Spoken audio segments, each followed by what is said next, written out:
बिहार झारखंड सेना के एडीजी पहुंचे हायाघाट एनसीसी कैंप। नमस्कार, आप देख रहे हैं रोशन भारत। महंत कर्ण ज्योति उच्च विद्यालय हायाघाट दरभंगा की धरती पर सेना में बिहार और झारखंड के ADG major general M Indra Balan पहुंचे। हायाघाट की पावन धरती पर उनका स्वागत मिथिला के पारंपरिक तरीका मखान से बना माला से किया गया और उपहार स्वरूप मिथिला पेंटिंग दिया गया। कार्यक्रम के विविधत्व शुरुआत की गई और सबका डेमो पेश किया गया, जैसे कराटे, ट्रैफिक मैनेजमेंट, दुश्मनों पर कैसे अटैक किया जाता है और हमारा इतिहास। उसके बाद बेस्ट कैंडिडेट अवार्ड, रक्तदाता अवार्ड सब वितरण किया गया। एडीजी मेजर जनरल एवं इंद्र बालन ने एनसीसी कैंडिडेट को संबोधित किया। अपने संबोधन में एनसीसी कैंडिडेट को लीडरशिप एवं चरित्र निर्माण पर विशेष जोर दिया। एनसीसी कैंडिडेट्स को सामाजिक कार्यों में बढ़ चढ़कर भाग लेने के लिए उत्साहित किया। बेहतर समाज बनाने के लिए एनसीसी कैंडिडेट का अहम योगदान होना चाहिए। उन्होंने अपने संबोधन में कहे, समाज में अपना एक पहचान बनाने के लिए सामाजिक जागरूकता पर विशेष ध्यान आकृष्ट कराएं।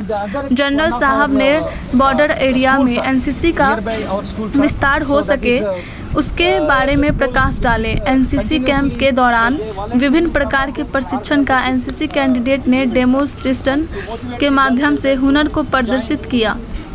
जनरल साहब एनसीसी कैंडिडेट के बेहतर परफॉर्मेंस होने पर 8 बिहार बटालियन दरभंगा यूनिट को धन्यवाद दिया। एनसीसी कैंडिडेट के बेहतर प्रशिक्षण पर खुश हुए। एनसीसी कैंडिडेट ने सेल्फ डिफेंस डेमो का प्रदर्शन कर दिखाया। एनसीसी के गर्ल्स कैंडिडेट ने ब्रीफिंग के माध्यम से दरभंगा के पौराणिक इतिहास के बारे में विस्तार पूर्वक बताया। एनसीसी कैंडिडेट्स ने युद्ध के दौरान होने वाले संकेतों का प्रदर्शन कर एक डेमो मैदान में कुशलतापूर्वक दिखाया। जनरल साहब ने एनसीसी कैंडिडेट से भी फीडबैक लिए एवं बहुत खुश हुए। उन्होंने कैंप के बारे में भी कैंडिडेट्स का ध्यान आकृष्ट कराया। बिल्डिंग में सभी कैंप करते हुए तंबू में कौन कौन कैंडिडेट्स कैंप करना चाहते हैं, सभी कैंडिडेट्स ने उत्साहित होकर कैंप करने के लिए अपना सहमति दिया। उनके सम्मान में प्राचार्य शंभू कुमार यादव बीएमए कॉलेज बहेरी दरभंगा ने मखान के माला, चादर, पाग एवं मिथिला पेंटिंग से सम्मानित किए। Group commander brigadier Rajesh Negi Muzaffarpur, brigadier A K. Singh DDG का स्वागत एनसीसी पदाधिकारी अनिल चौधरी एवं जनप्रतिनिधि ने स्वागत किए। इस अवसर पर पूरे कार्यक्रम का नेतृत्व कर्नल अजय कुमार सिंह, प्रशासनिक पदाधिकारी K R Reddy NCC officer lieutenant Ashok Kumar Yadav, सहायक प्रधानाध्यापक lieutenant Naresh Kumar, second officer Sabana Khatun, third officer Pankaj Kumar Gupta, third officer Mukesh Kumar Paswan, Mohammad doctor Sanjeel, PMCH के डॉक्टर अजय कुमार राम उपस्थित थे। ले सकते हैं, हर एक लाइन में जाना पड़ेगा। रेड लाइन में नहीं जाना है। रेड लाइन में जाने के बाद क्या होगा कि गेम से आप आउट हो जाएंगे। नो पार्किंग में जाने के बाद 10 सेकंड का फाइन लगता है।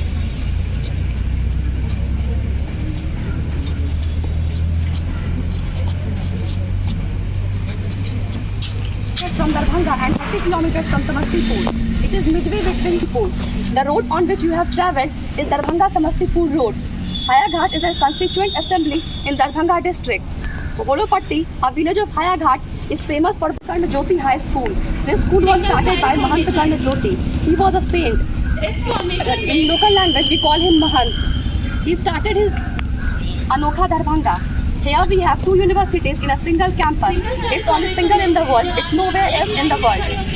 Darbhanga has been empowering women since ancient time. Bharti, wife of Mandal Mishra, defeated Shankaracharya in a debate. We all have heard of medical colleges dedicated to women, but we have medical engineering college dedicated to women. It's only single in the world. It is known as Women Institute of Technology, now renamed as Dr. APJ Abdul Kalam Women Institute of Technology, exclusively dedicated to women. Maharaja Kameshwar Singh, the king of Darbhanga, is the only king to get the title of Maharaja Dhiraj. He got many awards and he has opened many colleges, schools, libraries, museums, etc. Darbhanga is famous for pan, pag and makhan. Recently, Makhana of Darbhanga has received GI tag. Darbhanga has given prominent personality like Manas Bihari Verma, a renowned scientist. Dr. Rajendra Prasad, the first president of our country, and many more. We have Takshil University, Nalanda University, all in under us. Thank you. Control करना थोड़ा मुश्किल होता है, लेकिन इनमें तुरंत में fire की पोजीशन में अपने आपको बचाने में काफी आसानी होती है, फायर डालने में भी आसानी होती है। सेंटर लाइन फॉर्मेशन ये तब किया जाता है जब दुश्मन 50 मीटर या 100 मीटर की दूरी पर हो, तो इसमें फायर करते हैं। इसमें अगर साइड से फायर की जाए तो इसमें बहुत सारे जवानों को गोली लगने की शंकाएं ज्यादा होती है। एनसीसी कैंप जो हम बनाते हैं 10 दिन का कैंप होता है। इस कैंप में कैडेट्स लोग जो इंस्टीट्यूशनल ट्रेनिंग जो परेड जो उनके स्कूलों में होता है उनको जो सीखते हैं उसकी सीख की क्या क्षमता है, कितना उन्होंने सीखा है, उसका यहाँ पे एक तरह का टेस्ट होता है। और साथ ही साथ कैंप के द्वारा इनको हम एक ग्रुप के रूप में, कम्युनिटी के रूप में किस तरह से अपनी कार्यकारिणी चलानी है और एक टीम के होते हुए किस तरह से टास्क को हासिल करना है, कठिन परिस्थितियों में अपना दिए हुई जिम्मेदारी को कैसे निभानी है और लीडरशिप क्वालिटीज़ को डेवलप करने के लिए इनको बहुत सारे मौके दिए जाते हैं। ये जो कैंप में ट्रेनिंग का तरीका है एक अलग ही एक यूनिक तरीका है जो और किसी भी माध्यम से इस ट्रेनिंग नहीं जैसे, क्योंकि इस ट्रेनिंग में जो एक्टिविटीज़ प्लान की जाती है वो अपने आप में ही एक खूबी है। जब आप 4-5 लोग से लेकर 50 लोग किसी एक कार्य को साथ में करते हैं तो हम किस तरह से उस कार्य को सब मिलकर एज ए टीम कर पाते हैं और जो कठिन परिस्थितियों को अलग अलग सोसाइटी से जो लोग आते हैं वो एक साथ मिलकर उस कठिन परिस्थितियों में अपना ज़िंदगी कैसे बिताएं, ये सब चीज़ एक कैंप के जरिए उनको मिलता है। साथ ही साथ हमारे इस कैंप में हम किसी को ऊपर या किसी को नीचे नहीं समझते, हर एक कैडेट को सेम लेवल पर रखा जाता है। वो ये सीखते हैं कि हम सब भारतीय हैं, सब एक ही भारत के अंग हैं और उसमें उनकी भारत के प्रति जो देश प्रेम है और सोसाइटी के प्रति जो श्रद्धा की भावना है ये सब उससे जागृत होती है। ये हायाघाट में पहली बार आए हैं, कैसा लग रहा है? दरभंगा में हम इससे पहले पिछले साल आए थे और उस समय बारिश का टाइम था और उस समय कोरोना का वक्त भी था। तो जब हम आके गए तो यहाँ पे इसी ट्रेनिंग को देखकर हमें इतना प्रोत्साहन नहीं मिला। लगा कि शायद दरभंगा में इसी ट्रेनिंग बहुत पीछे है। और आज जो हमने यहाँ पे कार्रवाई देखी इस कैंप में, इससे हमें ये उम्मीद होता है कि एनसीसी ट्रेनिंग इस पर्टिकुलर दरभंगा में और हायाघाट में भी इसका सक्रिय होना शुरू हो गया है। और इस तरह से अगर ट्रेनिंग चलती रहेगी तो हमें पूरा उम्मीद है कि एनसीसी ट्रेनिंग और भी अच्छी तरह होगी। कि हमारे दरभंगा का प्रचलित है खान मकान खरमाला से कैसा? ये हमारे लिए पहला एक्सपीरियंस था, इस तरह से हमारे मकान से स्वागत किया गया। हम फौजियों के लिए इस तरह का स्वागत शायद कम ही होता है और आप सबका जो प्रेम आप लोग ने उसके द्वारा हमें दिखाया, ये खुशी हुई और फौजी होने के नाते मैं इसलिए आप सबका धन्यवाद करता।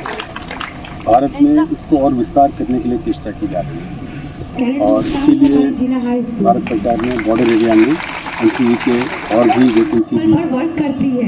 बिहार एंड झारखंड डायरेक्टरेट की कोशिश से हमने एनसीसी को एक वैकल्पिक विषय के रूप में स्कूल और कॉलेज में इंट्रोड्यूस किया है, क्योंकि एनसीसी पहले एक एक्स्ट्रा करिकुलर एक्टिविटी होती है और इस वजह से ये जो वैकल्पिक विषय बन गया है, इससे कैडेट्स को बहुत फ़ायदा होगा। और इस तरह होगा कि जब ये लोग पहले ट्रेनिंग करते थे तो इनके ट्रेनिंग का जो रिज़ल्ट है वो सिर्फ C सर्टिफिकेट और B सर्टिफिकेट या A सर्टिफिकेट के रूप में उनको उसका फ़ायदा होगा। अब इस ट्रेनिंग को एक सब्जेक्ट के रूप में जब करेंगे तो चॉइस बेस्ड क्रेडिट सिस्टम के तहत ये जो उस सब्जेक्ट में एनसीसी में 6 सेमेस्टर में एनसीसी को बांटा गया और हर सेमेस्टर में 2 से 4 क्रेडिट रखा गया। टोटल मिला के 16 क्रेडिट एनसीसी का है और कैंप के भी अलग से 2 से 5 क्रेडिट रखते हैं। ये क्रेडिट इनको इनकी पढ़ाई के साथ में जोड़ा गया है तो इनको जो 120 से 140 क्रेडिट इनको हासिल करने होते हैं अपने कॉलेजेस में, उसमें से ये 20 क्रेडिट एनसीसी से के द्वारा हासिल कर सकते हैं। तो इस वजह से क्रेडिट्स को अपने पढ़ाई में और ये एक्स्ट्रा करिकुलर एक्टिविटीज़ के द्वारा उसको पढ़ाई के नंबर को बढ़ाने के लिए बहुत फ़ायदेमंद साबित होगा। साथ ही साथ इस ट्रेनिंग, इस वैकल्पिक विषय बनने से जो एएनओज हैं और पीआई स्टाफ है उनकी जिम्मेवारी बढ़ेगी, क्योंकि अब जो कैडेट्स हैं वो ट्रेनिंग का जो स्टैंडर्ड है वो उस पर डिमांड करेंगे कि अच्छी ट्रेनिंग है, पीरियड सारे कंप्लीट हैं, पढ़ाई पूरी तरह से, ट्रेनिंग पूरी तरह से। तो एनसीसी को एक और ताकत मिलेगी, एनसीसी की जितनी प्रणाली है वो और सक्रिय हो जाएगी। एक बहुत बड़ा कदम भारत सरकार ने लिया है और इसकी पहल मुझे बताते हुए खुशी होती है बिहार एंड झारखंड डायरेक्ट कर सकते हैं।